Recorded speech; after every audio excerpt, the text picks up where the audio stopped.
Seems a little pretentious. Yes. With a microphone for one person here. Do we know how many people are watching the live stream?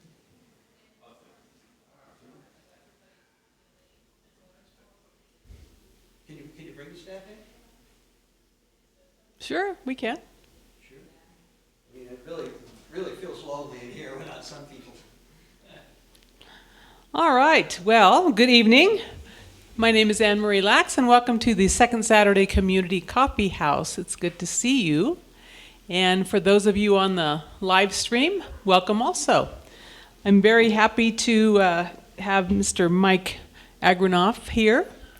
And Mike is one of those folk performers that defies categorization. And yet amasses stalwart fans from folk aficionados, say that one more time, aficionados of all categories. Mike has been playing for 5 decades, and we're going to let him talk about the program that he started in New Jersey. He comes to us all the way from New Jersey, so we are very pleased to have him tonight. Miss Robin McKenzie was going to open tonight, but she is not able to make it. But we do have a video that we're going to be showing of Miss Robbins, so we're going to start off with that. But before we do that, I want to talk about anybody that does come here. I want to tell you about there are restrooms back in the corner. We will be taking a 15-minute break, and we have our specialty coffee tonight is Irish cream latte, so you might want to make sure that you try that. We do have it in decaf as well. So we're going to go ahead and start off with Miss Robbins' video. Give us a minute to switch cables. Okay, sorry, we got to switch cables. Hey, Carol, can we have the staff come in? Mike would like to have an audience.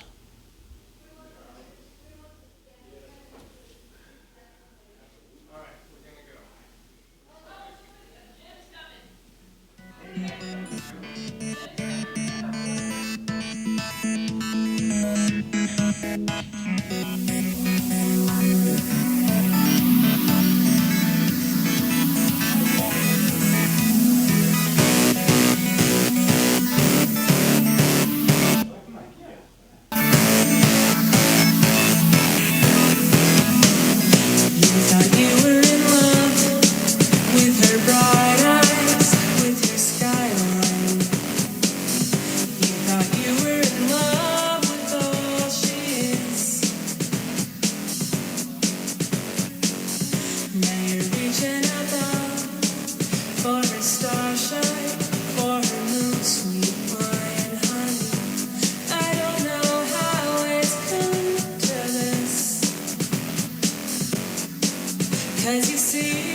Oh, that was a really nice video.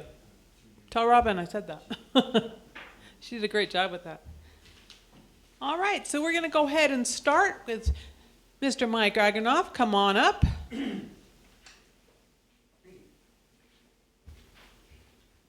Hey, Right. come on. I can't see you back there. Come on, sit in the front. Sit in the front. This isn't church. Come on.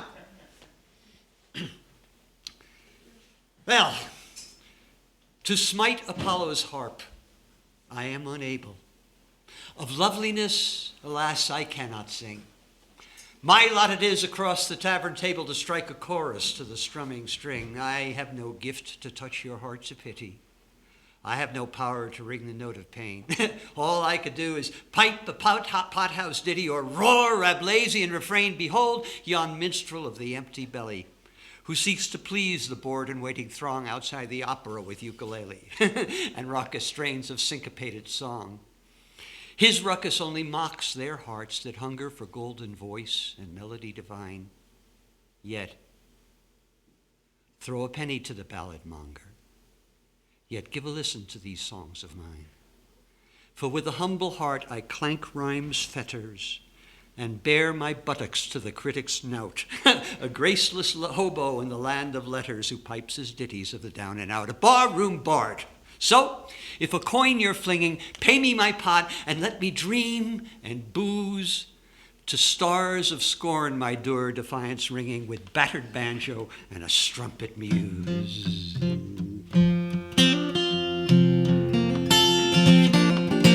Robert Service.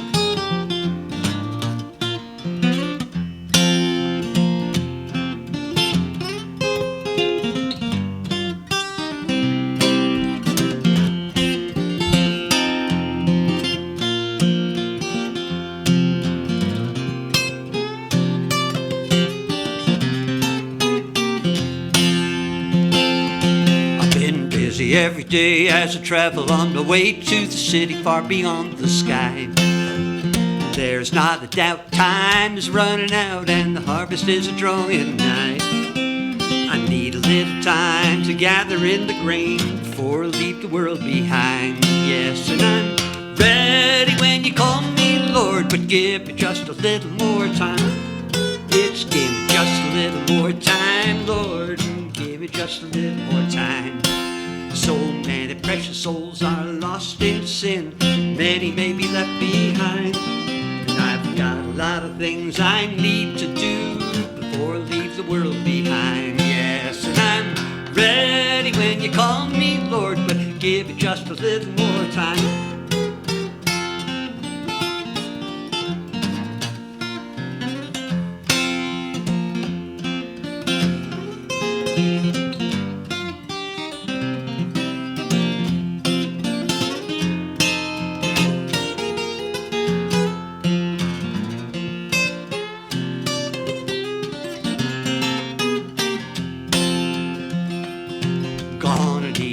Time to lay before the Lord before the final judgment day. Need a little time, preach His holy word to the sinner man along life's way. And every moment that I have to tarry here below, try to make my lamp to shine. You know that I'm ready when you call me Lord. Won't you give me just a little more time? It's give me just a little more time, sweet God. Give me just a little more time. So many precious souls are lost in sin, many may be left behind. And I've got a lot of things I need to do before I leave the world behind. Yes, and I'm ready when you call me Lord, but give me just a little. I tell you I'm ready when you call me Lord. Won't you give me just a little more time? Thank you. Well, long way to come, long way to come. Flew here from New Jersey. I was half figuring out, should I do it, shouldn't I do it? I'm glad I did. My name is Mike Agranoff. I do indeed come from New Jersey. Don't blame me. I don't know if it's better or worse that I tell you I was born in New York City. But I'm a singer-songfinder. I like to find the hidden gems that are out there and should be in here and haven't been heard. And this is one such from my very favorite source of unknown great songs, a guy by the name of Dave Gordon, who toured in the early 80s and late 70s. And what I particularly like about his writing was that it's the craftsmanship of the wordplay. Every rhyme is perfect. Every line scans perfectly. It's like the English language that was designed to come out of his pen.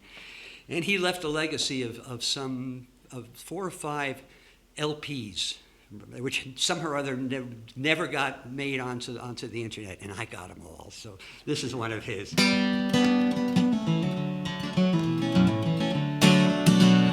Trains roll in, trains roll out. That's what the life in a railroad yard is all about. Load 'em up and ship 'em out to each Midwestern town. And they say that I won't have a job if the price of corn goes down. But the first red streaks were in the east when I punched in. And the moon will be above the maple tree 'fore I get home again. And the goons have said they're gonna bust my head if they catch me with a union card. Such is the life of a section hand in the New York Central Yard.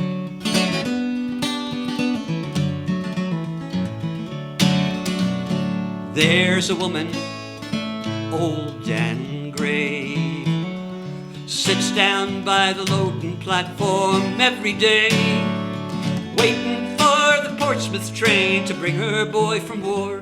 But for 14 years, the Portsmouth train don't stop here anymore. And I guess her ghost will haunt her post when she is gone.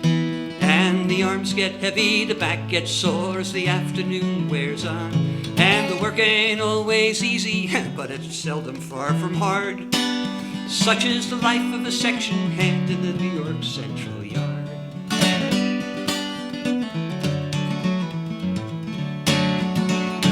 Dutch McGann, I knew him well.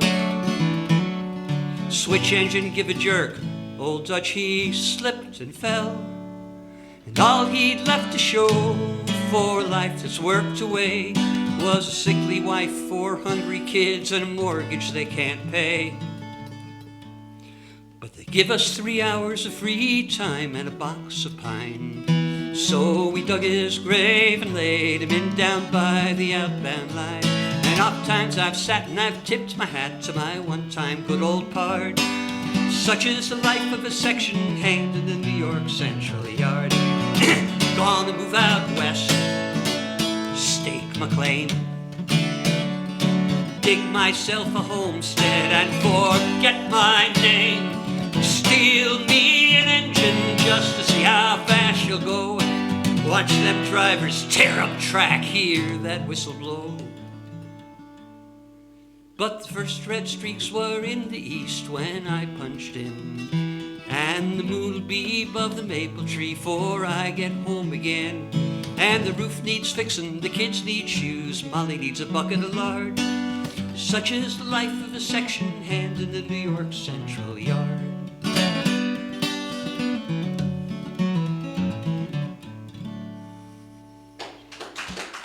Thank you.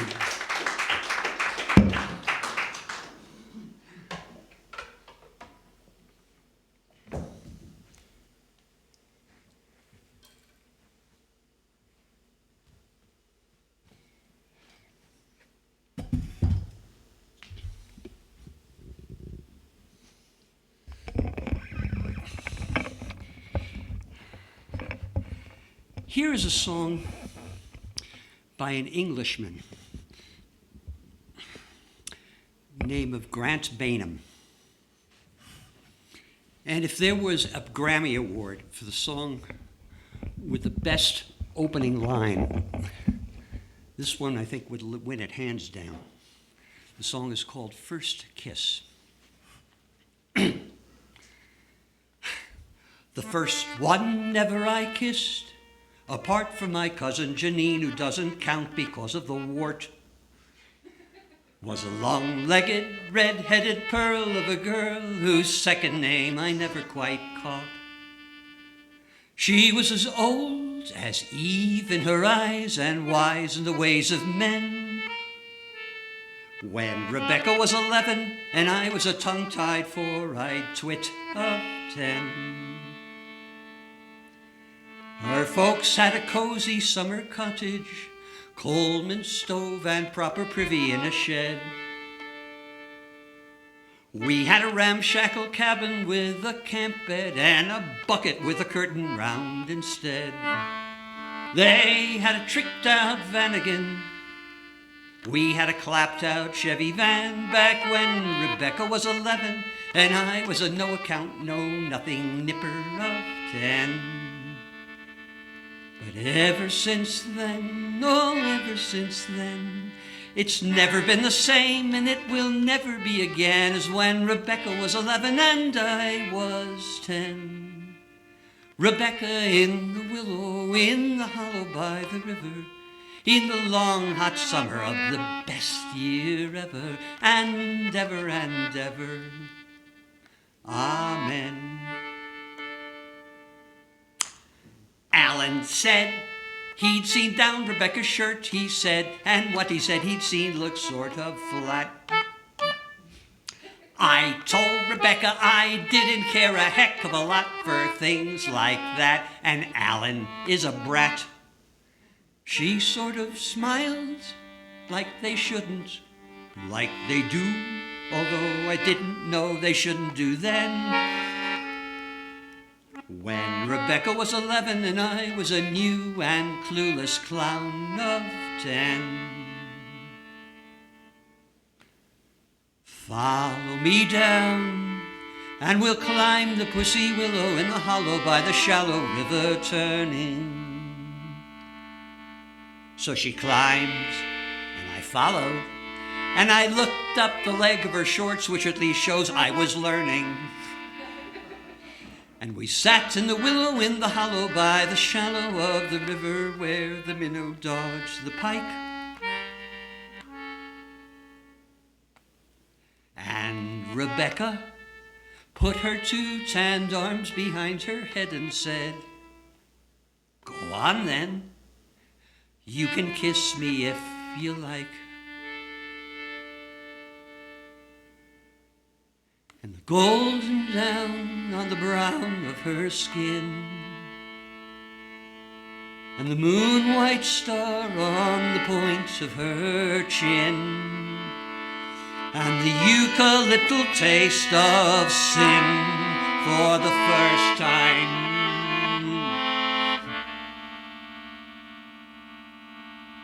And ever since then, oh, ever since then, it's never been the same and it will never be again as when Rebecca was 11 and I was 10.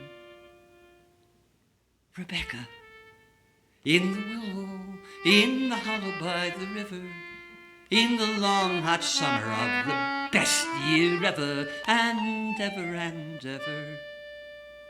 Amen. And I never saw Rebecca again.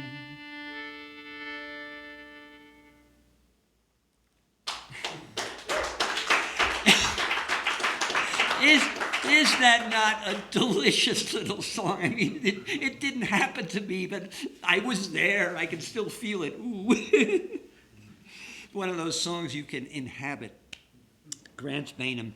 And this strange and wondrous device is an English concertina, an instrument I never had any particular urge to play or own or learn until one day I was confronted with a bargain that I couldn't turn down, and I had to justify my $150 I spent for it and learn how to play the thing. I've since come to really love it. Mostly these days it's used for fiddle tunes. And I'll play you a medley of 3 Irish jigs. But I will precede that with a poem written by Pete Sutherland, who is a Vermont fiddler, guitar player, band leader, high mucky muck in the New England folk circuit. And I don't remember the circumstances under which I heard him first recite this. But when I did, I said, except for the fact that he mentions his New England roots, it's something that I could have written, if I could have written it, if you know what I mean. It's that, it has that straight ahead, no nonsense, no frills, Yankee mindset, which is me, unfortunately. But the song is called the poem is called First Lines, and I liked it so much. Straight lines, straight lines, and I liked it so much that I that I used this combination of the poem and the song as a title song on my most recent CD called Straight Lines. Straight Lines. So I went to a funeral this morning, and I guess that I shed a few tears for a woman, a teacher who'd unwrapped a gift I'd kept hidden for years. Seems I always have loved words and music, never gave it much thought, I confess, and 'twas she who'd unwrapped the gift of creation in this child, and others, I guess. Seems we should have held hands in a circle, danced and swayed like the wind in the pines. But those eulogies just drowned themselves senseless in that church where we sat in straight lines. Now me, I was raised up in New England. I'm as Yankee as pie and plaid shirt. My roots go way down where the bones of my fathers decay, become one with the dirt. We build fences of fieldstone and picket. We make arbors for grapevines to cling. We step forward and back in dances that mimic the gardens we plot every spring. With our telescope houses and long barns, with our steeples tall, white, and divine, from here to the hen house or heaven, we measure it all in straight lines. But the curve of the earth gently beckons where another geometry lies, where poetry, music, and art find expression in flashes and crashes and cries, and there are times when I've yearned to bend my hard edges and sing with those free-flying birds. But when I try, it all goes discordant and dark, and I can't make out tune or the words. So I shelter instead in the old rock and refuge of meter and measure and rhyme. For I come from a place where it's still no disgrace to lay out your thoughts in straight lines.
Thanks.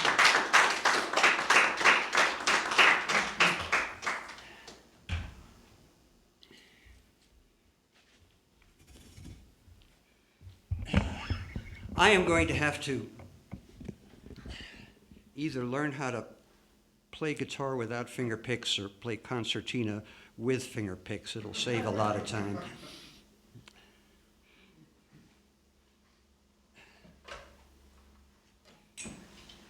Here's some Irish. Oh, the jigs. The jigs are called the Top of Cork Road, the high part of the road, and the tar road to Sligo, otherwise known as the road trip. I will sing you, as long as I've played you some Irish tunes, I will sing you a little Irish song, preceded by a little Irish joke. So it seems that Sean is into his third Guinness, and the door of the pub flies open. It's a little green fellow about yo-high, bursts in, does a little step dance, does 2 handsprings up onto the bar, does 3 cartwheels along the bar, lands right in front of Sean, sticks his head in Sean's beer, goes and runs away. And Sean is understandably displeased with this turn of events. So he levers himself off the bar stool, chases the little fella down the corner, grabs him by the scruff of the neck and says, look, you can't be doing this. You can't be just bursting in here, sticking your head in somebody's beer and going, yes, I can, yes, I can, yes, I can, because I'm a leprechaun and we could do whatever it is we like. Leprechaun, is it? No. Oh, well, that's as maybe. But in ever if you do that again, I'm going to take you by a little green belt, pull down your little green trousers, grab you by a little green weenie, swing you around me head 3 times and pitch you right out that door over there I am. So no, you can't, no, you can't, no, you can't. Because leprechauns don't have weenies. Oh, leprechauns don't have weenies. How on earth then do you pee? Oh, simple. We go.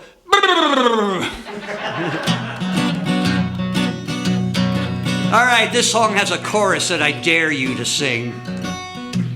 One day a beautiful princess was walking through the bog, when whom should she meet on a slab of peat but Fred the talking frog. Go the top of the morning to you, miss, hello, hello, cries he. I'd be glad, you know, if you'd stop a mo and listen close to me, because I've been bewitched and I'm needing a royal miss, such as your lovely self, to give this ugly mug a kiss. Such a metamorphosis will then ensue, I'll tell you true, and I'll turn back to a handsome prince and straightway marry you. To me rightful Johnny go Derum, higgledy-piggledy, down and around to me high-low, harum and scarum, riding a white horse to Cranberry Town. To me toady, Truman Capote, driving to Sligo with Molly O'Shafer, to dance by the sea with a right cup of tea on a bleary Sunday morning. All together now. Yeah, says the princess, yeah, right, and that's all fine. But if it's a kiss you're after, I fear you'll have to stand in line. There's frogs outside me father's castle, frogs all in the royal hall. Frogs is climbing up the chimney, frogs is bouncing off the wall. Frogs is floating in the moat and up the stairs and on the shelf. If I kissed every one of his Jesus, I'd have no time left to myself. So laddie, let's make it swift, for lately grows the hour. I'm due home from me evening shift, a pining away all in the tower. To me rightful Johnny go Derum, higgledy-piggledy, down and around to me high-low, harum and scarum, riding a white horse to Cranberry Town. To me toady, Truman Capote, Faith and Begorra, it's Maureen O'Hara, driving to Sligo with Molly O'Shafer, to dance by the sea with a right cup of tea on a bleary Sunday morning. Well, she's just about to kiss him when Mrs. Frog comes hopping by, saying, Fred, you're late for dinner. Clummy dear, was his reply. You mean he's not bewitched, the princess says. Just odd, says Mrs. Frog. And into kissing princesses he meets upon the bog. And though I love me Fred, I fear he chafes at family ties. I'd invite you in for dinner, me dear, but we only have 2 flies. Thank God you didn't kiss him. Today's your lucky day. When I kissed Fred, I was a princess too. That's how I got this way. To be rightful Insightful Johnny go there and picklety down and around to be high-low. Harem and Scarab riding a white horse to Cranberry Town to be toady, Truman Capote, Faith and Bagora, it's Maureen O'Hara. Hark to the herald, it's Barry Fitzgerald. Go drive it to Sligo with Molly O'Shea for the dance by the sea with a right cup of tea on a bleary Sunday morning. To be toady, Truman Capote, Faith and Bagora, it's Maureen O'Hara. Hark to the herald, it's Barry Fitzgerald, all in a Volkswagen with Victor McLaughlin driving to Sligo with Molly O'Shea for the dance by the sea with a right cup of tea on a bleary Sunday morning. For the dance by the sea on an LSD Timothy Leary Sunday morning.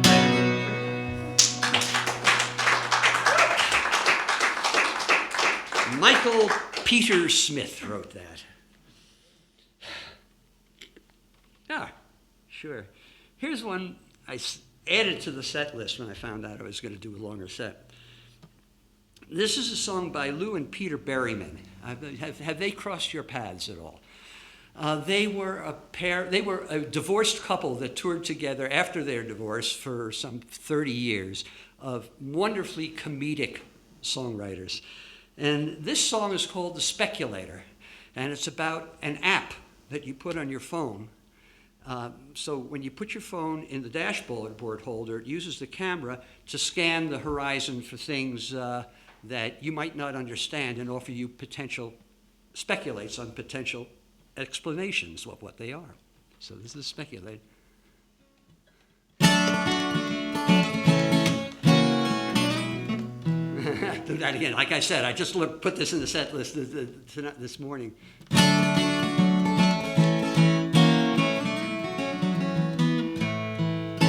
We're never ever bored when we're driving in the Ford, 'cause we got a speculator on the dash. It doesn't pay the bills or assist you up the hills, and it isn't gonna save you if you crash. But when you see a dairy now and then, and find yourself a-wondering again, what's that little shack by the barn around the back, you can turn the speculator up to 10. Maybe it's a shed where the farmer keeps a bed for the guy who comes to help him with the cows. Maybe it's a shop with a grinder and a strop for the day they've got to sharpen up the plows. A shanty for the plucking of the duck, or where they turn the cattle into chuck, or where they find a mule when it's time to go to school and the farmer's having trouble with the truck.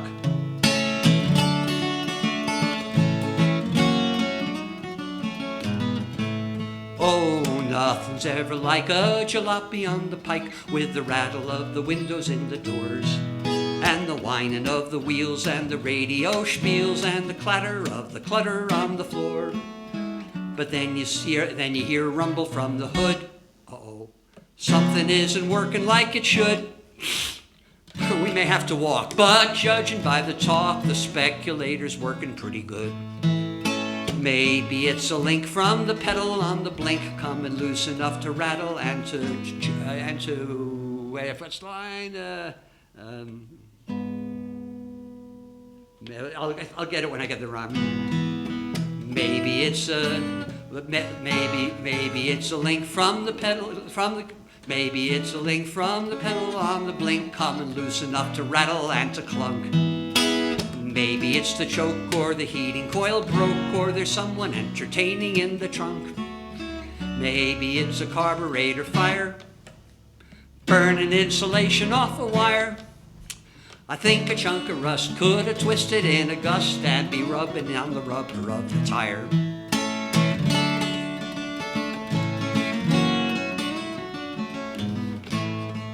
Oh, when you're in the rains on the Colorado plains, or you're driving to Bemidji in the snow, or when you're headed north from Chicago on the 4th and a Winnipeg is holding up the show. Conversation God almighty dull, absolutely nothing in the skull. Well, you could drive to the equator if you got a speculator, and you flip it on whenever there's a lull.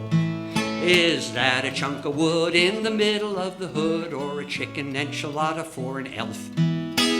Maybe it's a gob from the chin of Uncle Bob, who's not a man to keep it to himself. Maybe it's a serviette for birds, a glossary of itty-bitty words, Or maybe it's a tuffet where a hurried little muffet lost her way when she was leaving with the curds. Maybe it's a tuffet where a hurried little muffet lost her way when she was leaving with the curds. Oh, when you're nearly hit by a yuppie little twit with his godforsaken yakking on the phone. Swerving in your lane, doing 90 in the rain in a cloud of amaretto and cologne. You feel the anger in you start to work. Maybe now's the time to go berserk. Before you pop a vessel, let the speculator wrestle with another way of looking at the jerk. Well, maybe he's a shrink with a patient on the brink, and he's rushing there while trying to talk him down. Maybe he's aware of a toxin in the air, and he's off to warn the people of the town. Someone in his family could be sick.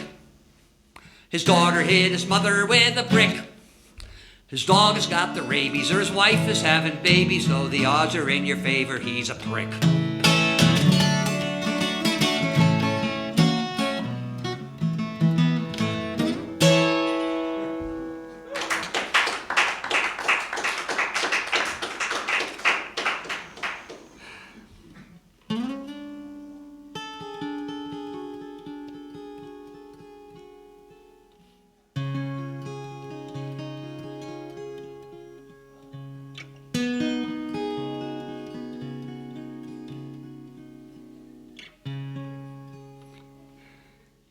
And I awoke today and found the frost perched on the town. It hovered in frozen sky and gobbled summer down. And when the wind turns traitor cold, and shivering trees are standing in a naked row,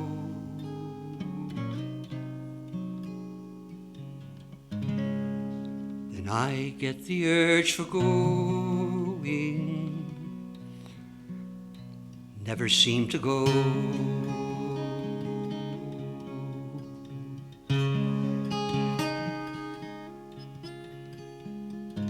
And I had a girl in summertime, she had summer-colored skin. Not another man in town my darling's heart could win. Then the leaves come tumbling down, and bully winds did push them face down in the snow.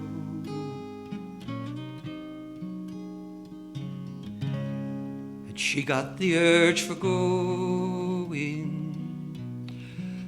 had to let her go.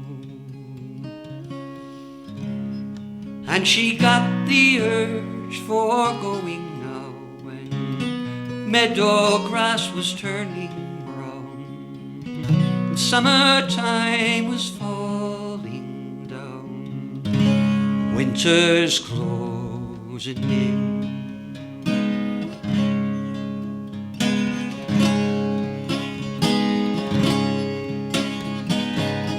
And the warriors of winter breathe a cold, triumphant shout. All that stays is dying, all that lives is getting out. See the geese in chevron flight, flapping and racing down before the snow.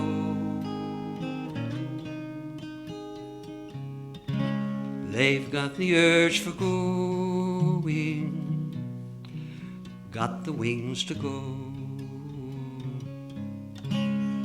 And they get the urge for going now when meadow grass was turning brown and summertime was falling down, winter's closing in.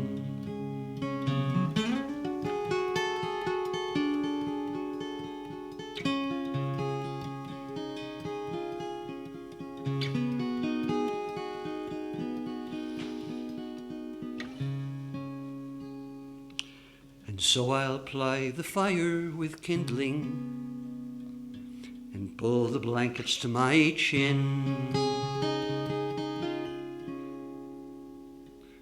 Lock the vagrant winter out and all my wanderings in. I'd like to call back summertime and have her stay, if only for a month or so.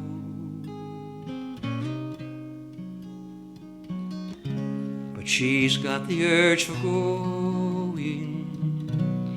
Suppose she'll have to go. And she gets the urge for going now when meadow grass is turning brown, summer and all her empire's falling down, winter's closing in. And she gets the urge for going now when meadow grass is turning brown and summertime's falling down.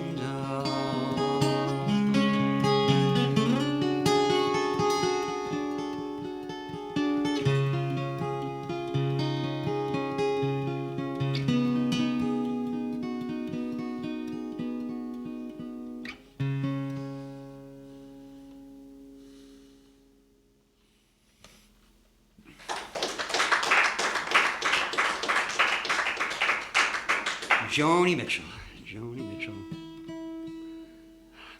Well, I will end this first set with one more song, but I would urge you to go to the back during the break and take a look at my wares for sale. I have 4 recordings. People are not buying CDs often these days, and with some understanding, but there is the art of the CD that people have forgotten. The timing, the sequencing, the liner notes. All these things add so much to it's sort of like playing a set of music live for you. There's an arc to it. There's a flow to it. And besides which, if you stream one of my songs, I get 0.04 cents. You buy a CD, I get the whole $15, and it's much nicer to support the traveling artist that way. So please consider doing that. I also have them download cards if you like to. I'll finish off with the best damn train song ever written. Before you start, I'm just going to pass our basket. This one, 25 cents. Passing towns that have no name and freight yards full of old black men and the graveyards of the rusted automobiles. Singing good morning America, how are you? Oh, don't you know me, I'm your native son. I'm that train they call the city of New Orleans. I'll be gone 500 miles when the day is done, dealing card games with the old man in the club car. At a penny a point, ain't no one keeping score. Won't you pass a paper bag that holds the bottle and feel the wheels rumbling neath the floor? And the sons of Pullman porters and the sons of engineers ride their father's magic carpets made of steam. Mothers with their babes asleep, rocking to the gentle beat, and the rhythm of the rails is all they dream. Singing good morning America, how are you? Oh, don't you know me, I'm your native son. I'm that train they call the city of New Orleans. I'll be gone 500 miles when the day is done.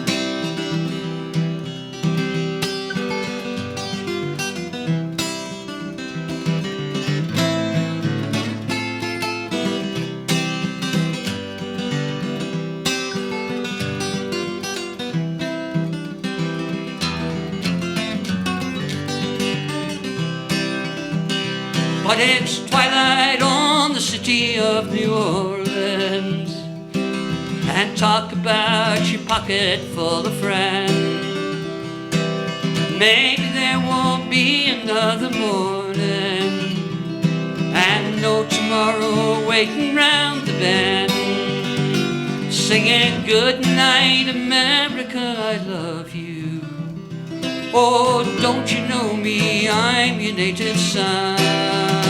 I'm that train they call the city of New Orleans. I'll be gone 500 miles when the day is done. Well, it's nighttime on the city of New Orleans. Changing cars in Memphis, Tennessee. Halfway home, we'll be there by morning. Through the Mississippi darkness, rolling down to the sea. And all the towns and people seem to fade into a bad dream, and the steel rails still ain't heard the news. The conductor sings the songs again. Passengers, please refrain. Hey, this train's got the disappearing railroad blues. Singing good morning America, how are you? Oh, don't you know me, I'm your native son. I'm that train they call the city of New Orleans. I'll be gone 500 miles when the day is done. Singing good morning America, how are you? Oh, don't you know me, I'm your native son. I'm that train they call the city of New Orleans. I'll be gone 500 miles when the day is done.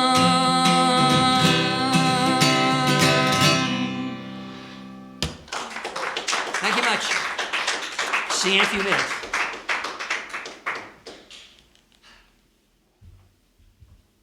We'll take a 15-minute break, so we're gonna and make sure that you ask for our specialty coffee tonight, which is Irish cream latte. So, be right back.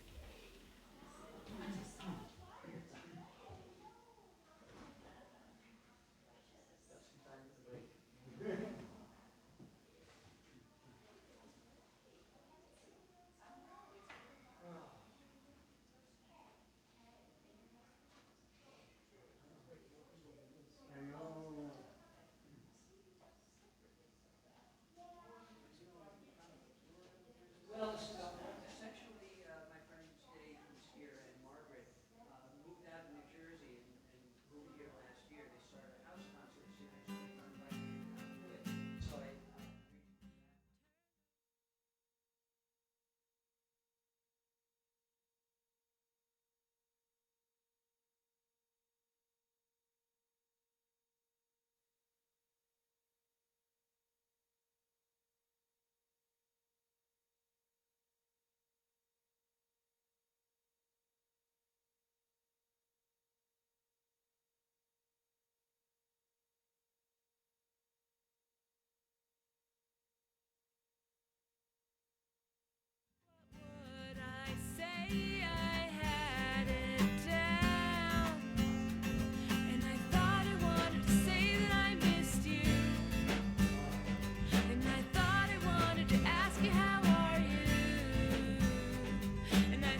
ask you how are you. And I thought I wanted to tell you that I'd always be there for you. For you. Yeah, I thought I wanted to say that I missed you. And I thought I wanted to say that I loved you. And I thought I wanted to tell you that I'd always be there for you.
She had something to hide, so she threw it away. She had everything, an army of illusions, and foolish as I was, I wanted it. I remember all too well the day she said, "Give me all of you."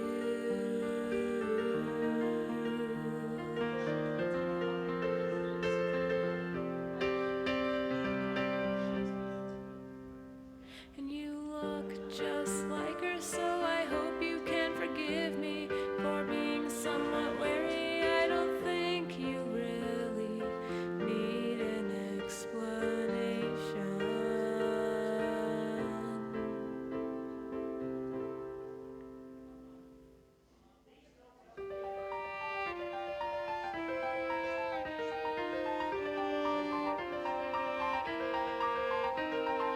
Swept down by the undertow, I'm waiting once again for the blow. The vertigo has wrapped itself around me, and everything that makes me angry is hovering, hovering above my head. Darker and clouds are threatening again, and I hope you understand, because I've gone a little crazy. Keep looking over my shoulder and I'm only seeing you, and I know I should not just give in to the normal paranoia. I keep waiting for the earthquake.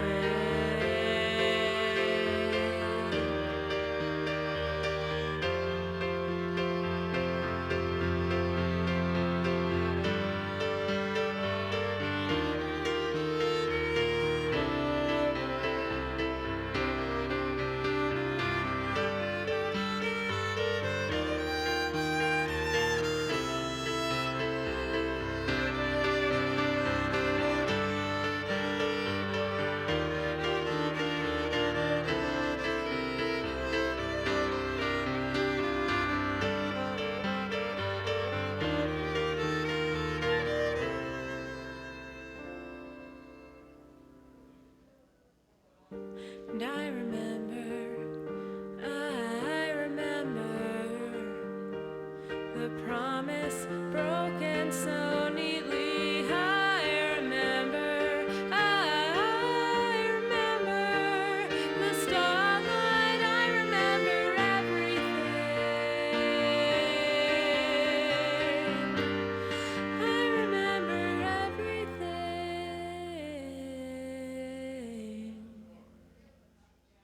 You'll just have to wait, for I've missed myself for too long. Keep looking over my shoulder and I'm only seeing you. I cannot take this anymore. I loved her more than the sunrise, and that was all that ever pulled me through.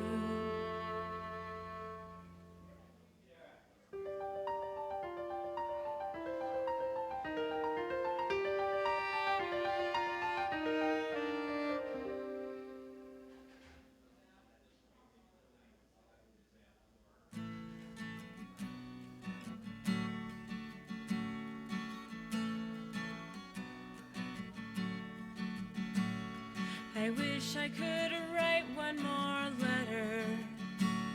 I wish you could read it in time. I wish that I'd gotten to know you better. I wish that I'd looked for a sign. Now this song is all I can give, 'cause I'm terrible at picking out words.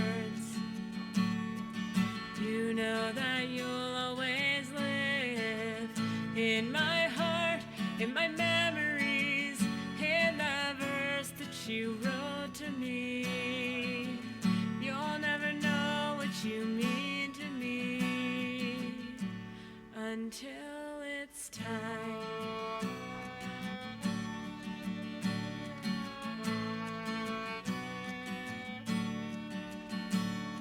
I wish I could see the face of the angel who carries you into your rest.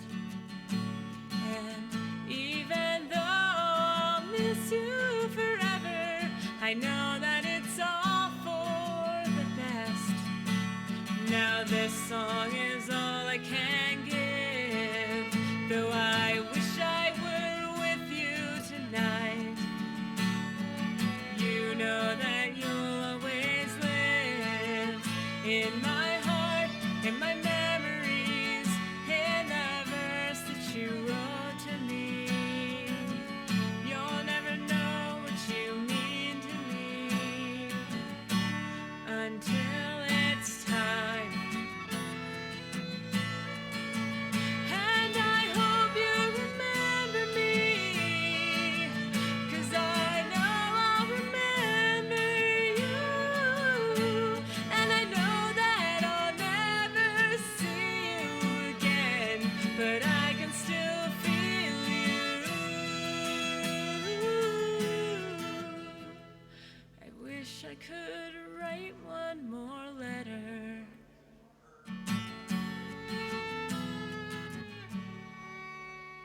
Now this song is all I can give, and I hope that you'll hear me tonight.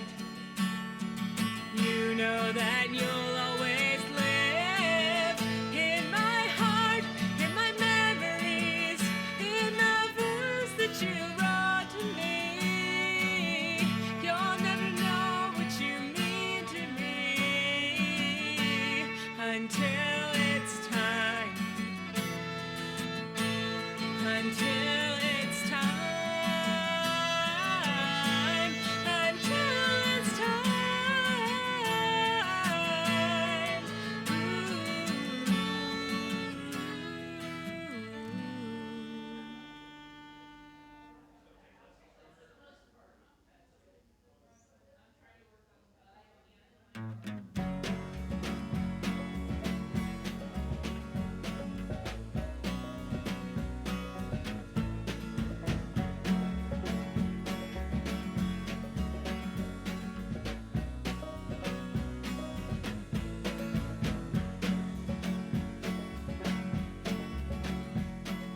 I sent God a postcard just the other day, but if he ever got it, he didn't answer.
speaking to you when it's not.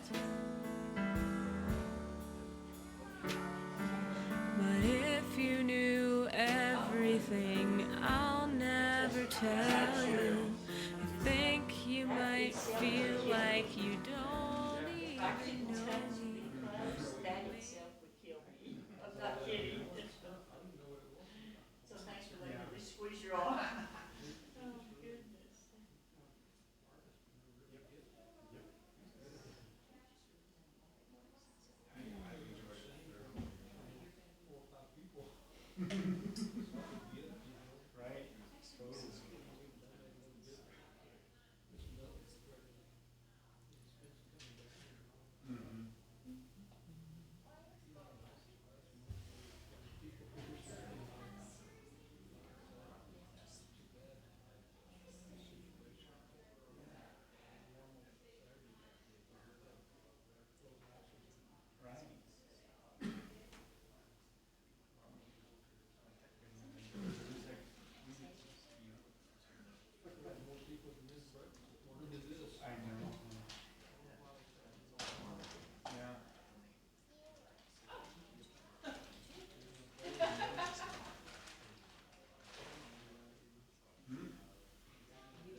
All right, welcome back. Anybody have the Irish cream latte? How was it? Very good. Good, yeah. That's one of my favorites. All right, so when we get started, I'm going to pass out these clipboards. If you'd like to be on our newsletter, then you will know what acts are coming up, and you can sign up for that and find out about that. I do want to let you know that, presuming that we do have a coffee house next month, and we will let you know that if you sign up for our email. Next month, Susan Clark is scheduled. Susan Clark is one of my favorites. She was our very first headlining act at the coffee house almost 6 years ago. And special guest opener is Jim Kono. So we'll keep you advised at that about the coffee house schedule.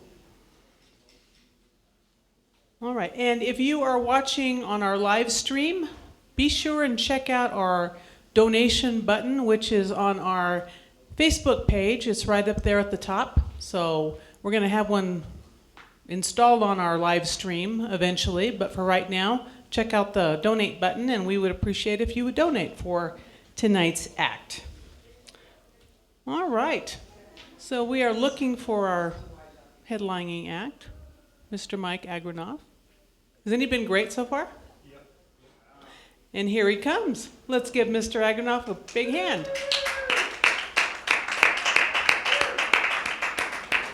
Go get the rest of them in here. I was otherwise occupied, if you know what I mean. Okay.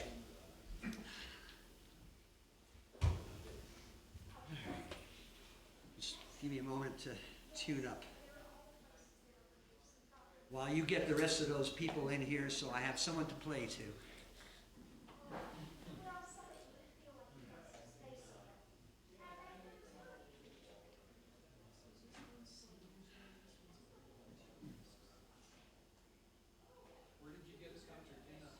Oh, a friend of mine found it at a flea market for $35 and talked him down to 30 because the case was in bad shape. As it turns out, it is a quite a valuable old instrument of good pedigree. It was not in the best of shape when I got it, but I played it for 20 some odd years. Then I sent it back to England to the original maker for a complete rebuild. That was $900. And we still got, and so I got the best bargain I ever had in my life. I've recently had it appraised, and it's around $4,000.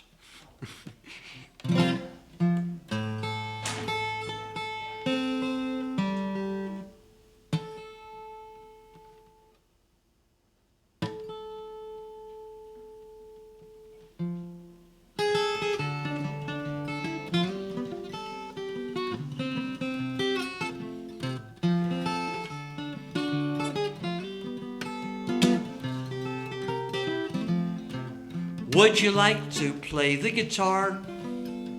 Carry money home in a jar from a coffee house or a bar? Or would you rather get a job? A job is a thing that makes you get out of bed and work every day until you're dead. Your back gets tired and your brain gets numb. You just can't wait until the weekends come. But if you don't want to starve or beg or rob, you're gonna have to get a job. Or would you like to play the guitar? Drive for miles and miles and miles in your car and pretend that you're a big star? Or would you rather book the gig? The agent's the guy who makes his 20%. What he said ain't exactly what he meant. He'll clean you out in ways you never thought, 'cause he's good at business and he knows you're not, and he'll sue if you ever make it big, 'cause he's the guy who booked the gig. Or would you like to play the guitar for a living? Hardy har har. Well, I admit that's kind of bizarre. Or would you rather be the wife? The wife is the one who's got to rescue our butts. She's either a saint or else she's nuts. She gets impatient, she gets annoyed, 'cause she's the one that has to stay employed. And by the way, if you want to wreck your life, become a guitar player's wife.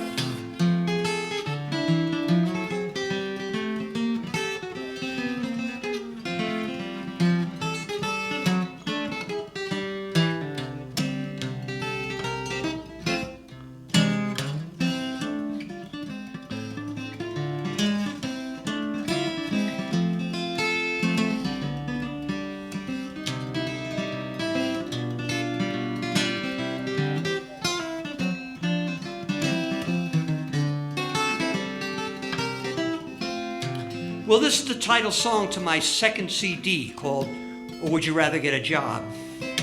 A CD that holds the distinction of being the only recording I know of where the title song isn't actually on the CD. And how that came to pass is an interesting and sad story I'll relate to you. The song, of course, to the melody of Swing on a Star by Johnny Burke and Jimmy Van Heusen. But the words by Pat Donahue, the wonderful guitar player lately of the Prairie Home Companion Band. And it was all set to be the centerpiece of that CD. It was all recorded and mixed. The cover art was all done with the title on it. Everything was all set to go. And I was just taking care of obtaining what's called mechanical licenses, which is the written permission to put copyrighted work on a recording. And that's usually just a formality. You fill out the form, pay your royalty check, and everyone is happy. And Pat Donahue indeed was happy. He loved it. But I got this 2-sentence email from the publishers of Swing on a Star saying, "No, Mr. Agranoff, you do not have permission to record our song with a different set of lyrics." I said, "Wait a minute. How come I need their permission? I thought this was America. Whatever happened to free speech? Parody. Weird Al Yankovic." So I did a little bit of research and found a very interesting fine point of U.S. copyright law, in that if the parody is a commentary on the original song, it is indeed protected speech and you can do with it what you like. But if it's just another set of lyrics to a copyrighted melody, it is unauthorized use of intellectual property. And you need the copyright holder's permission. And I had had the misfortune of having chosen a song whose copyright was held by the Bourne Company in the person of one Ms. B.B. Bourne, woman well known in the oft-times mean-spirited litigious music industry as being the meanest-spirited, litigious son of a bitch on the block. A woman who had once sued her own living mother in a dispute with the company, and a woman who was not going to cut me no slack. What am I going to do? I know. I'll call her up. Speak to her in person. Mano a bicho. Explain the situation. Consider the situation what need explaining to that woman when I explain her that situation. Minuscule quantities of reproduction of the CDs. No distribution of the CD. I'll pay the royalties on the CD. Do a random kind deed to a total stranger. Not a chance, man. I got her on the phone. She didn't give me a chance to open my mouth. She leapt down my throat, ripped out my intestines with her teeth, waved her lawyers in my face and said, Mr. Agranoff, you will not under any circumstances record that song, or I will sue your ass off for everything you've got. Take your house, your car, your pets, your musical instruments, $100,000 willful copyright infringement suit. Put the fear of God in me. It ain't on the CD. But I got to thinking. If the parody speaks to the original, it's okay. Time for a new verse, which I will sing for you as Mr. Guthrie once so well put it, as soon as it comes round on the guitar. Or would you like to play the guitar to the tune of Swing on a Star? Well, don't put that in your repertoire. Well, not unless you own the song. The song has a copyright that lasts a long time. To mess with the lyrics is a crime. And if the publisher is BB Born, you'd best not record it, or be well forewarned that she'll trot out her lawyers right or wrong. 'Cause she's the one who owns the song, and all the monkeys aren't in the zoo. They can be taught to play guitar too. Some are even better than you. But even if you don't go far, you could be worse off than you are. At least you're playing your guitar, oh man.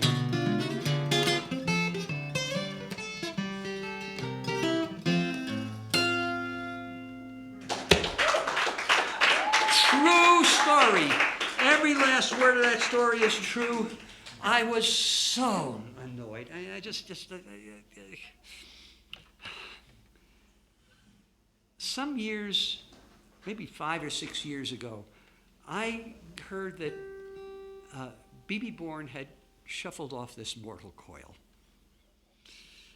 And I said, maybe with her out of the picture, the company might be a little more reasonable. Might be let me put it on a subsequent recording. But I've thought about this. If that happened, I might get a good recording, but I'd lose a great story. So we'll pretty much leave it where it is. Here's a song written by a friend of mine, Peter Fishman. It's called The Highway. And ostensibly it's about a little section of Massachusetts Route 2 just west of Cambridge, where he was living at the time. But in the larger sense, it's that road we drive back and forth to work every day and never really see. Has a lovely chorus. I would urge you to open up and learn it and sing it. It's really sweet when it comes back with harmonies. In a swamp along the highway, tall trees stand bare, stripped of bark, while overhead the herons build their nests, the trees gray light, the nests brown dark. The birds all wheel away in summer, each nest stands open to the weather, till in the spring, when heron flocks return to raise their families together. This is how the story goes now and then. If you listen, you can hear We may meet again, who knows where or when, with the turning of the year. That was the chorus, now you sing it. We may meet again, who knows where or when, with the turning of the year.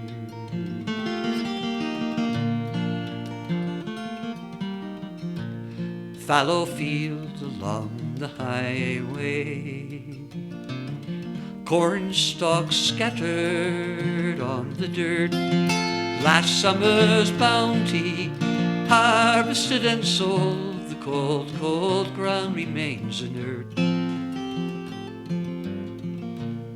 Till in spring, when sun shines longer, the earth responds to warmer weather. The stalks decay, the plowman makes his way, mixing the stalks and soil together. This is how the story goes now and then. If you listen, you can hear. We may meet again, who knows where or when, with the turning of the year. We may meet again, who knows where or when, with the turning of the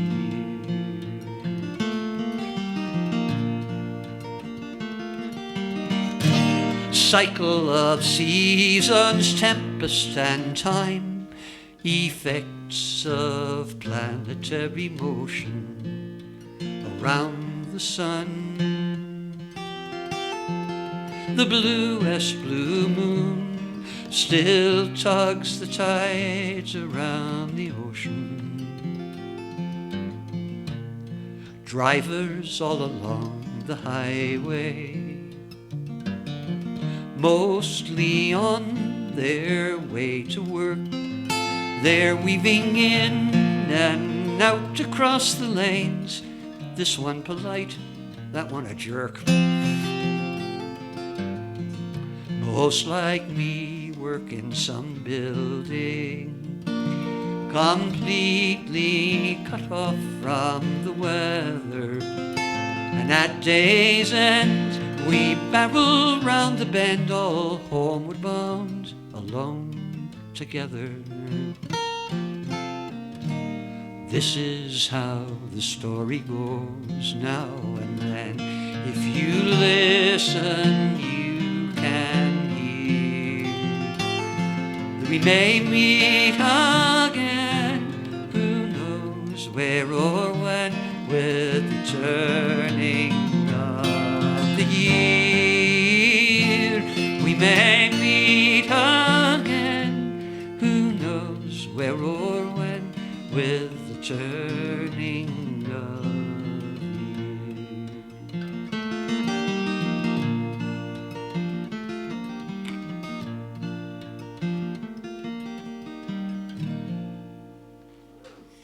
Thank you.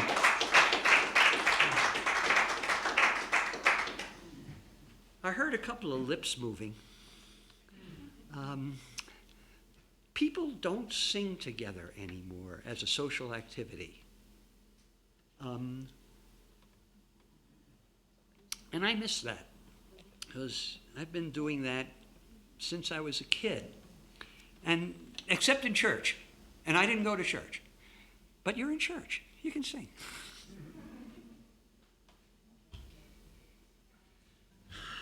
Here's an old traditional American folk song about an old traditional American folk hero named Railroad Bill.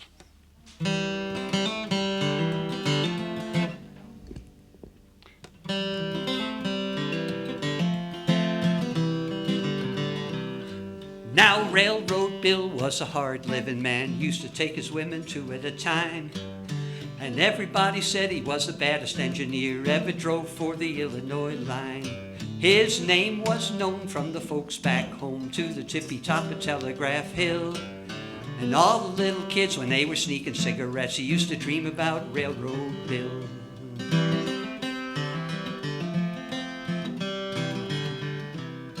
Now one fine day Bill was walking along when he saw a kitten stuck in a tree. When he saw what was the matter, he ran to get a ladder to set that kitty cat free. And Bill says, no, ain't gonna do that. Ain't gonna climb in no tree.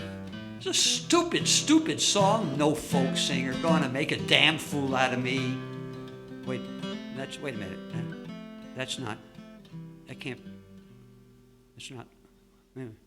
One fine day, Bill was walking along, saw a kitten stuck in a tree. Saw what was the matter, he ran to get a ladder to set that kitty cat free. And Bill says, no way, ain't gonna do it. I ain't gonna do what you said. It's a stupid, stupid song, and as far as I'm concerned, that cat can stay there till it's dead. And I said, wait a minute, Bill, you can't argue with me, for Christ's sake, I just made you up. I am the author, I tell you. I want you up in that tree and I want that cat unstuck. Bill says, no. Hate cats. They ain't gonna climb for no cat. Why don't you have me save a beautiful girl who's been tied to the railroad track? And I said, well, maybe there'll be room in the 8th or 9th verse, but right now, I want you up in that tree. I'm the writer, damn, I got the pen in my hand, and I want you to listen to me. Ha! Listen to you, says Bill. Listen to you. Why should I listen to you? You should listen to me instead. 'Cause I'm a railroad man, and if I was real, I'd separate your face from your head. And I said, why, you ungrateful brute, you've pushed me too far. I'll show you I could do as I please.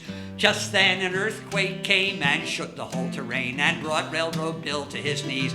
And then a tidal wave broke and everything got soaked, and Railroad Bill got almost completely washed away. And then a great big green monster from the planet Neptune came down and bit Railroad Bill in the leg. I got the pen in my hand. Do what I want.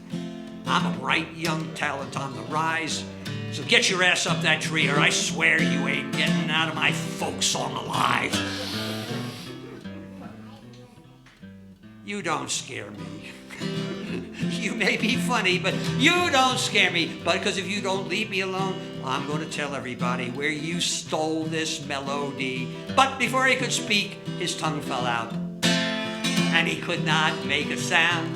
But then he jumped up on top of me, and he grabbed me by the throat, and he pulled me down to the ground. And he punched me in the stomach, punched me in the face real hard, and I think he almost broke my nose. But then, all of a sudden, out of nowhere, a lightning bolt came, hit him right between the eyes, and killed him instantly.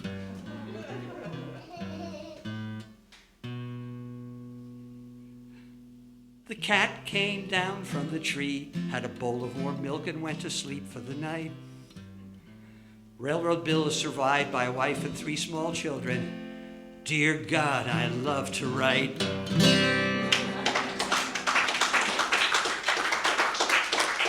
Sorry, you got away from me there. Here is a song that everybody knows. I like it a lot, but I've always had problems with Will the Circle Be Unbroken?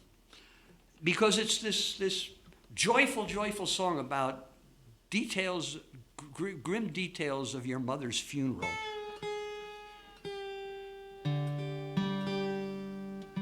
And I just never could bring myself to sing that with any enthusiasm.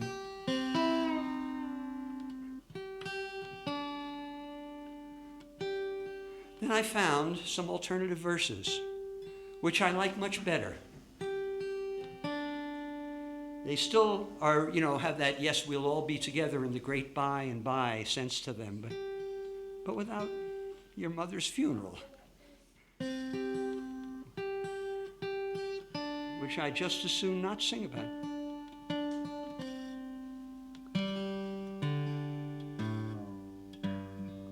So this one you probably can sing with if you like, because the chorus is pretty much the same.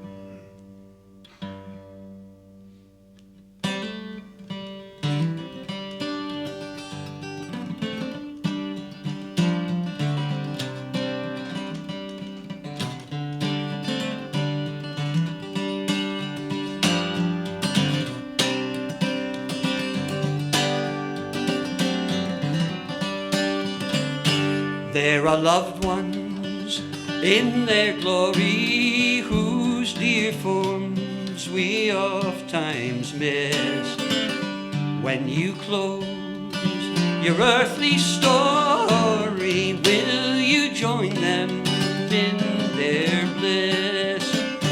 Will your circle be unbroken by and by, Lord, by and by, in a better home awaiting in the sky, Lord, in the sky?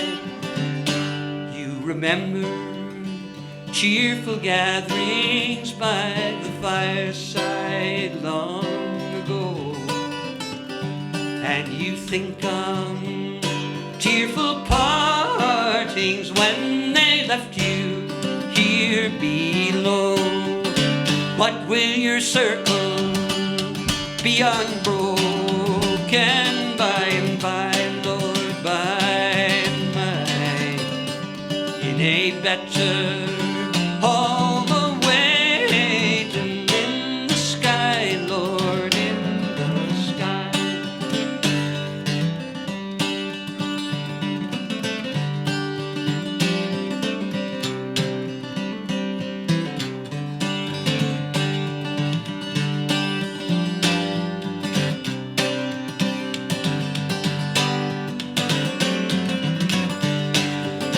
One by one, their chairs were emptied. One by one, they went away. Now your circle has been broken, but will it be complete one day? Will your circle be unbroken by and by, Lord, by and by, in a better home awaiting in the sky, Lord, in the sky? Will your circle be unbroken by and by, Lord, by and by, in a better home awaiting in the sky, Lord, in the sky? Yes. Amen.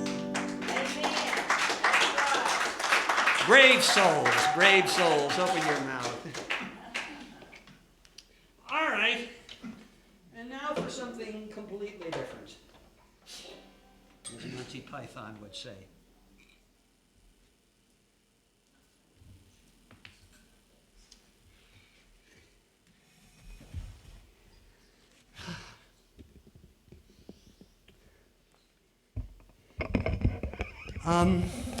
I said that the concertina was mostly used these days for fiddle tunes.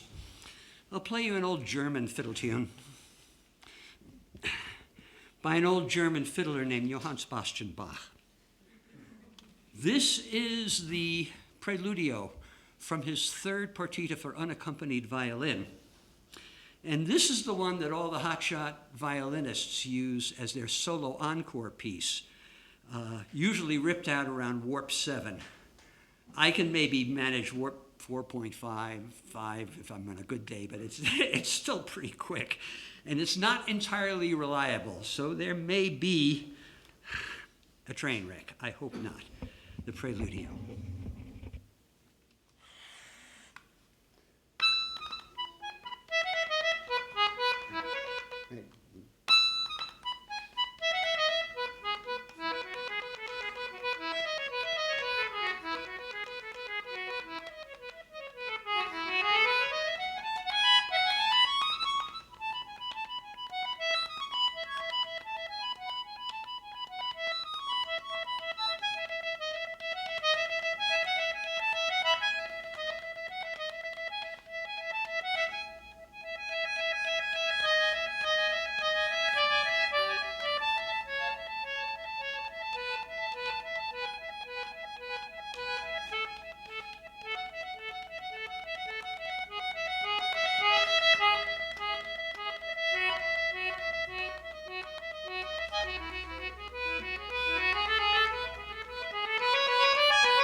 good old Johann.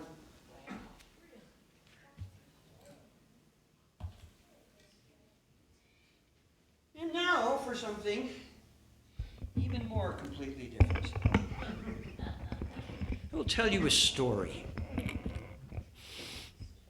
This is a story based on, it's a true fantasy I once had.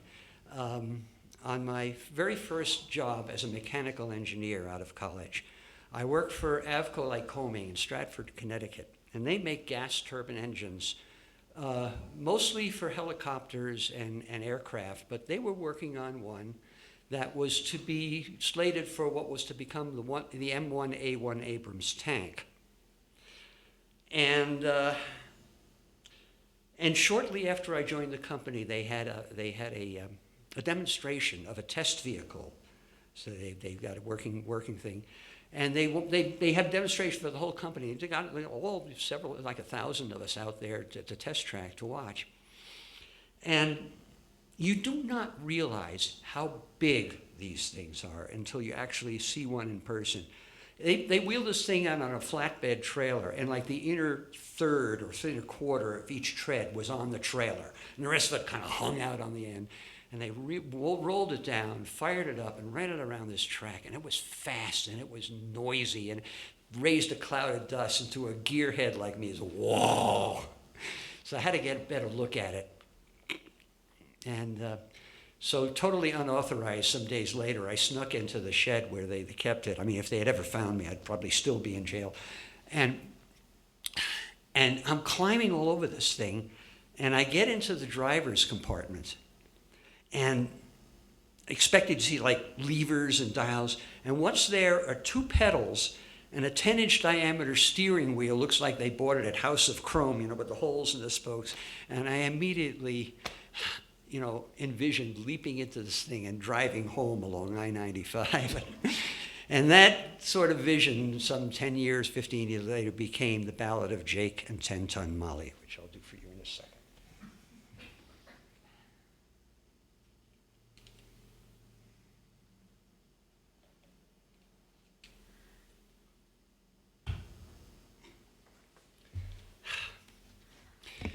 They tell it still at truck stops along old I-95. And it's whispered on the CB all along the midnight drive. And some say it's just a story. But these eyes saw it done when Jake and 10-Ton Molly made their one last farewell run. Happened back in '72, as near as I recall. Watergate was in the news and Nixon about to fall. The last Apollo flight came home. The Vietnam War was lost. And the budget men sat down to figure what it all had cost. They said, we've squandered megabucks. And if the truth be known, it's the cold gray morning after the best damn party ever thrown. It's time to roll back aerospace, cut down on defense spending. So the word went out. The squeeze was on. The boom years, they were ending. Now, Jake had worked at Avco since 1954. No paneled office had he there, no name upon the door, but with slide rule, square and drafting board, intuition, faith, and zeal, he could take a wild, half-baked idea, turn it into steel. But times had not been good of late, and rumors made the rounds about which contract would get cut, whose project would go down. There'd been no layoffs, at least not yet, knock on wood, but Avco's business was defense, and business wasn't good. Jake left for work one morning, much like Eddie in July. By habit, kissed someone who must have been his wife goodbye. Wheeled his Datsun out the drive, New England Thruway bound, joined 90,000 other cars as up the ramp they wound. 6 lanes run to Stratford, 40 miles from here. Toll booths every 15 miles. You never make fourth gear. Construction in the left lane. A truck stalled on the right, a Plymouth wagon on his bumper close enough to bite. Jake had a CB radio. Back when CB first began, we had but 19 channels and a small but close-knit clan. And I spoke with him that morning. He was eastbound, me going west. And as his troubled voice went out of range, I wished him all the best. Jake arrived at work that morning 20 minutes late. His parking spot was taken. He walked 4 blocks to the gate. He missed the coffee wagon. He dropped his donut on the floor. Then from the office, his boss says, "Jake, come in and close the door. 18 years at this old drafting board. Isn't that a laugh? But they say we've lost the contract. We got to cut back staff. A couple of weeks severance, some vacation pay past due. I'm 56 years old now.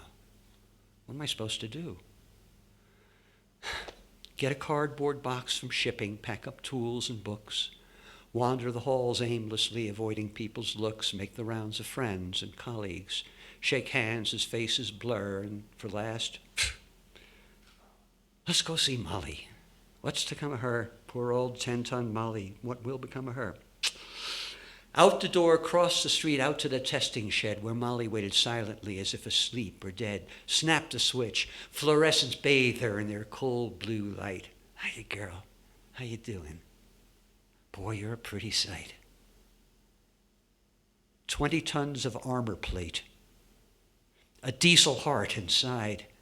Caterpillar treads, each one 40 inches wide, dully gleaming olive drab on flanks and turret gun. 1,600 horsepower. My God, how she could run. I was there at your conception. I was midwife to your birth. My pencil was the implement that gave you life on earth. I know your insides inside out, each bolt and bearing cap, but they say now you're superfluous, and they'll melt you into scrap. Yeah. Well, I'll climb inside you one last time and take the pilot's seat. Down the turret, dog the hatch, controls at hands and feet. Go through the old routine once more. Hydraulic pressure, go. Fuel tanks full. Electrics charged. All gauges read just so. And all of their own volition, his hands go through the routine. With no help from his brain, his eyes watch telltales turn to green. When suddenly a sound cuts through his dreaming like a knife, when with a whir from the hydraulics, the big diesel springs to life. What the hell am I doing? Jake asked no one nervously. Molly didn't answer. She just purred contentedly.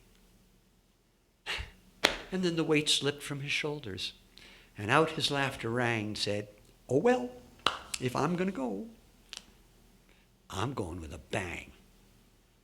He eased the lever into low, throttle up a crack. Molly hunched and started out, and Jakey settled back, and grinning like a madman now without a fear or care, they blasted through the test cell wall as if it wasn't there. Chain link fence loomed in their path, went down beneath the treads, a flashing glimpse of startled eyes and wildly turning heads out onto Main Street, Stratford, laughing madly at the just turn left onto the entrance ramp. New England Thruway, west. Jake cut in the supercharger and warning lights winked red. He swung into the passing lane and let her have her head. Oh, I really built you well, he crooned. You've turned out quite a lady. And the traffic scattered left and right as the tank bore down at 80. And where's that goddamn Plymouth that tailgated me this morning? I'll ram my cannon up his tailpipe. Let that be fair warning. They came to the construction site. Squeeze right, the road sign said. And the road sign turned to flinders as Jake forged straight ahead. Then over Molly's rattling roar, he heard the sirens wail. Connecticut state trooper fast approaching on his tail. The cop pulled up. Jake looked across. Smiled, waved, howdy do. The trooper shrugged and fell behind. What was he to do? Jake reached to the radio, switched to the CB band. Breaker, breaker, Channel 9, this here's the Iron Man. I'm headed west on 95, headed straight on through. You truckers want a convoy up? I'll clear a path for you. Me and 10-ton Molly, we can clear a path for you. Now, I was in the Exxon station filling up with diesel too. I'd left the CB on and came from the cab. Jake's voice came through. I flipped a 20 to the gas jock. I could fill my tanks back then. Swung my rig onto the clover leaf and headed west again. Then I timed it right. They overtook me a little ways. I never saw a convoy such as that in all my days. Cop cars mixed with semi-rigs of every size and rank. At the head of that parade, a goddamn bloody tank. So as Molly pulled abreast of me, I swung into her wake, and the convoy fairly shook the ground. A Richter 7 quake. Sirens, air horns, treads and tires, diesel's throaty sound, juggernaut a mile a minute, New York City bound. But then Jake slowed the pace, for he could see from where he led that bane of every throughway driver. Toll booths dead ahead. He aimed for the exact change booth. Kablam! 3 lanes were gone. Tossed a quarter in the rubble, gunned his motor, and drove on. For 50 glorious miles went the triumphant cavalcade. Throughway to the Cross Westchester traveled the parade, and then Jake took Merritt Parkway south. That road was banned to trucks, so we peeled off, but the cops all followed. We all wished him good luck. We followed him by CB, long as he remained in range, till one by one we lost his signal. Man, it seemed so strange to stand beside the interstate with 50 other drivers, strangers till an hour ago, now comrades and survivors. We heard it by the grapevine that they drove on till at last at Times Square and 42nd Street they just ran out of gas. And the cops were very gentle as they let Jake off that day. And they busted up 3 wreckers getting Molly towed away. Jake stood his trial, did some time. But while he was in jail, he took computer programming courses in the mail, started writing video games, even sold a few. Have you played that one? You're in a tank, and the screen shows you a view of highway, cop cars, trucks, and toll booths, and you have to get through. They play that game at truck stops along old I-95. They drop their quarters in the slot down the road they drive. Some say it's just a video game. But these eyes saw it done when Jake and 10-ton Molly made their one last farewell run.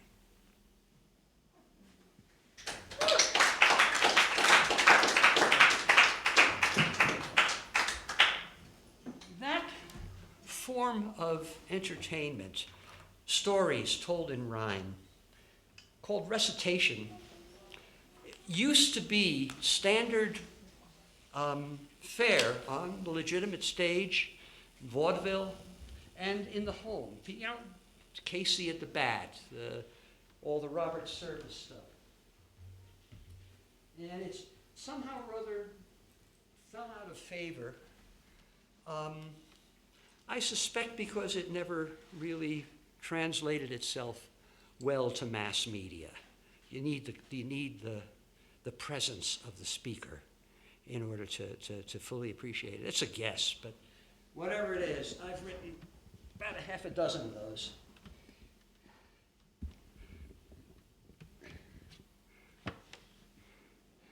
Thank you for coming on this inauspicious day.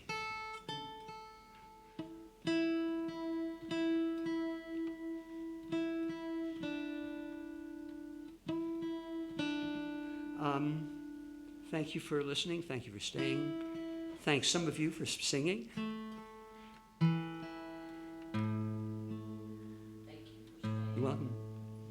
I will finish this off with one of the all-time great anthems of the folk repertoire, written by my all-time favorite folk singer, Stan Rogers. This was a Canadian, died prematurely in an airline accident, and in the 80s. This is the Mary Ellen Carter.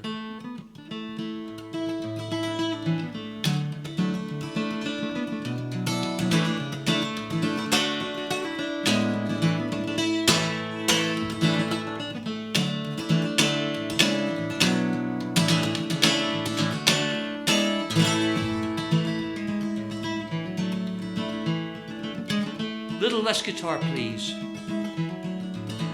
She went down last October in a pouring driving rain. The skipper, he'd been drinking and the maid, he felt no pain. Too close to 3 Mile Rock and she was dealt her mortal blow, and the Mary Ellen Carter settled low. There were just us 5 aboard her when she finally was awash.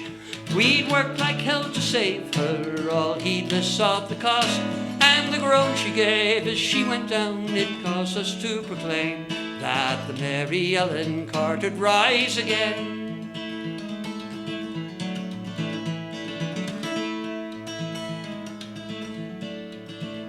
Well, the owners wrote her off, not a nickel would they spend.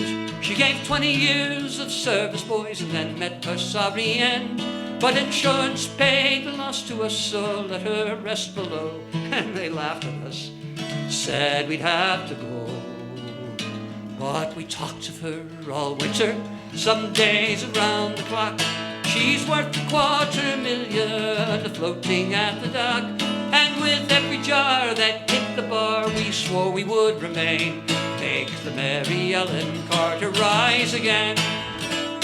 Rise again, rise again. That her name not be lost to the knowledge of men. All those who loved her best and were with her till the end would make the Mary Ellen Carter rise again.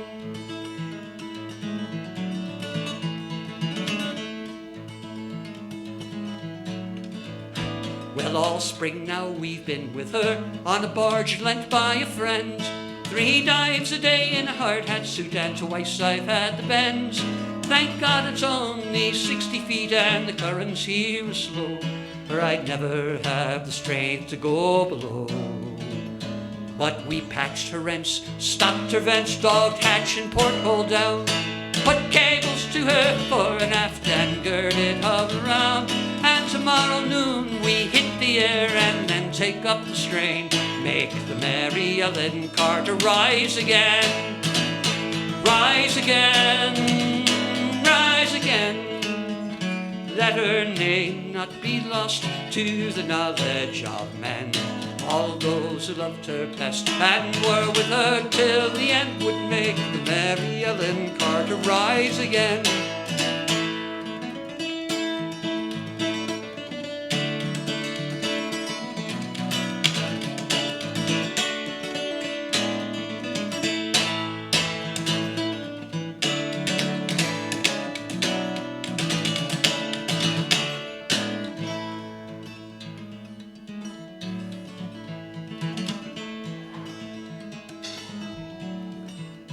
For we couldn't leave her there, you see, to crumble into scale. She'd saved our lives so many times, a living through the gale. And the laughing drunken rats that left her to her sorry grave, oh, they won't be laughing in another day. And you, to whom adversity has dealt the final blow, with smiling bastards lying to you everywhere you go, oh, turn to and put out all your strength of arm and heart and brain. Like the Mary Ellen Carter, rise again, rise again, rise again. Though your heart it be broken, her life about to end. No matter what you lost, be it a home, a love, a friend, like the Mary Ellen Carter, rise again, rise again, rise again. Though your heart it be broken, life about to end. No matter what you lost, be it a home, a love, a friend, like the Mary Ellen Carter, rise again.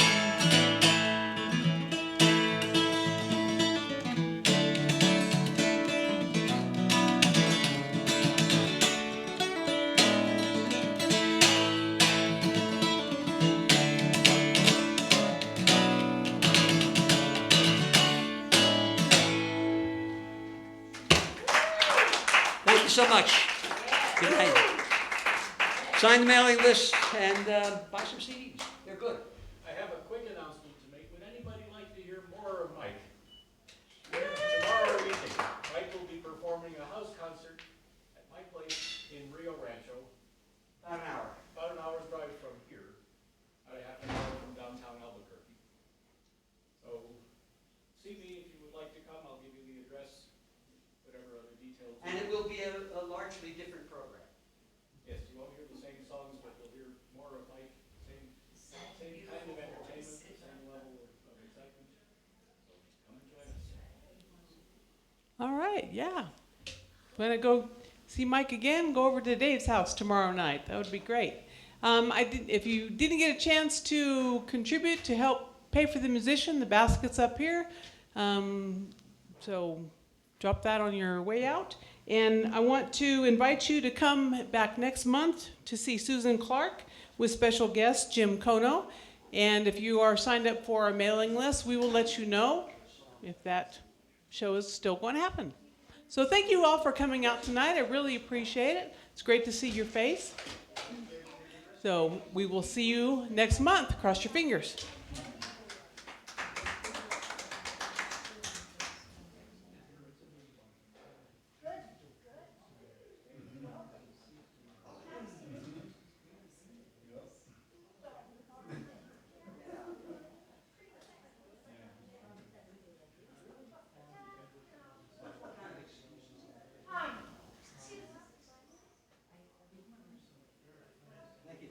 Discussion, are you getting up there?